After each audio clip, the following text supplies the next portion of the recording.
सेना की बहुत बड़ी सौगात, क्योंकि यदि सेना ये अपने हाथ में नहीं लेती तो मुझे लगता है ये काम करने में हमें बहुत परेशानी होती, क्योंकि सेना एडमेंट हो गई कि नहीं, हम तिरंगा जो है वो उसी जगह लहराएंगे जहां पुराने बाड़मेर को बाड़मेर के वासी छोड़ के आए हैं।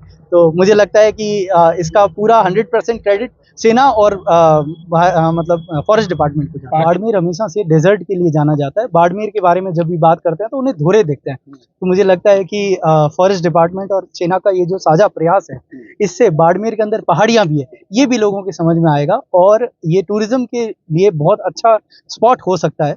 बहुत ही बेहतरीन कोशिश सरकार के द्वारा की गई है। मेरी, आपकी, हम सबकी ये जिम्मेवारी बनती है कि इस स्थान को गंदा नहीं करें, अच्छे से इस जगह को मेंटेन करें।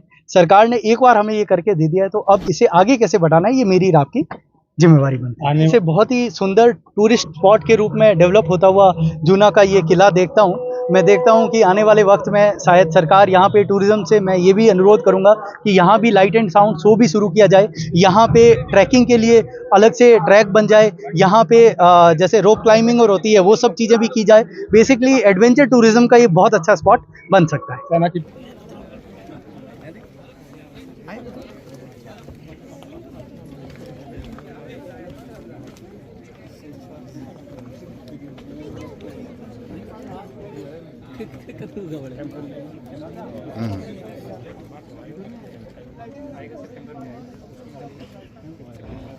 तो आपके माध्यम से सभी को स्वतंत्रता दिवस की बहुत बहुत बधाई और शुभकामनाएं देता हूं। साथ ही साथ आज भारत की सेना ने हमारे बाड़मेर जिले को एक बहुत अच्छा बेहतरीन गिफ्ट दिया, हमारे फॉरेस्ट डिपार्टमेंट और जिला प्रशासन के साथ मिलके। इसके लिए भी तहे दिल से सबका आभार प्रकट करता हूं। बाड़मेर में ऐसा बताया जाता है कि 16वीं शताब्दी तक जो बाड़मेर है वो यहीं हुआ करता था, और 16वीं शताब्दी में यहाँ से शिफ्ट होकर जहाँ आज हमारा प्रेजेंट शहर है वहाँ हम लोग शिफ्ट हुए थे।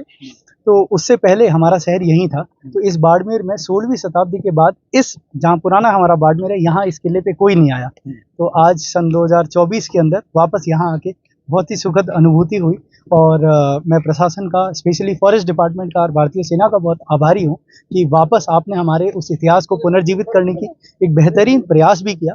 साथ ही साथ क्योंकि ये एक बहुत अच्छा ट्रैक है, तो बाड़मेर हमेशा से डेजर्ट के लिए जाना जाता है। बाड़मेर के बारे में जब भी बात करते हैं तो उन्हें धुरे देखते हैं। तो मुझे लगता है कि फॉरेस्ट डिपार्टमेंट और सेना का ये जो साझा प्रयास है, इससे बाड़मेर के अंदर पहाड़ियां भी है, ये भी लोगों के समझ में आएगा और ये टूरिज्म के लिए बहुत अच्छा स्पॉट हो सकता है। बहुत ही बेहतरीन कोशिश सरकार के द्वारा की गई है। मेरी, आपकी, हम सबकी ये जिम्मेवारी बनती है कि इस स्थान को गंदा नहीं करें, अच्छे से इस जगह को मेंटेन करें। सरकार ने एक बार हमें ये करके दे दिया है, तो अब इसे आगे कैसे बढ़ाना है, ये मेरी और आपकी जिम्मेवारी बनती है। आने वाले दिनों में इस जगह को किस तरह देखते हैं? मैं इसे बहुत ही सुंदर टूरिस्ट स्पॉट के रूप में डेवलप होता हुआ जूना का ये किला देखता हूँ। मैं देखता हूँ कि आने वाले वक्त में शायद सरकार यहाँ पे टूरिज्म से, मैं ये भी अनुरोध करूँगा कि यहाँ भी लाइट एंड साउंड शो भी शुरू किया जाए। यहाँ पे ट्रैकिंग के लिए अलग से ट्रैक बन जाए। यहाँ पे जैसे रोप क्लाइंबिंग और होती है वो सब चीज़ें भी की जाए।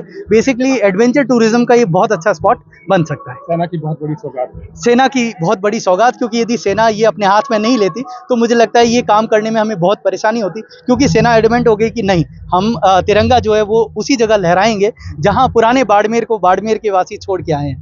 तो मुझे लगता है कि इसका पूरा 100% क्रेडिट सेना और मतलब फॉरेस्ट डिपार्टमेंट को जाता है। 5:28 पर विश्व प्रयास में हुआ वो पल कितना गौरव वाला? बहुत ही गौरव का पल था। कमांडर वहाँ पे बता रहे थे कि 16वीं शताब्दी के बाद फिर यहाँ ध्वज लहराया गया और इस बार तिरंगा लहराया गया। तो भारत की आज़ादी के बाद पहली बार जूना के इस किले में तिरंगा लहराया गया। यह हम सब के लिए बहुत ही गर्व और गौरव की बात है।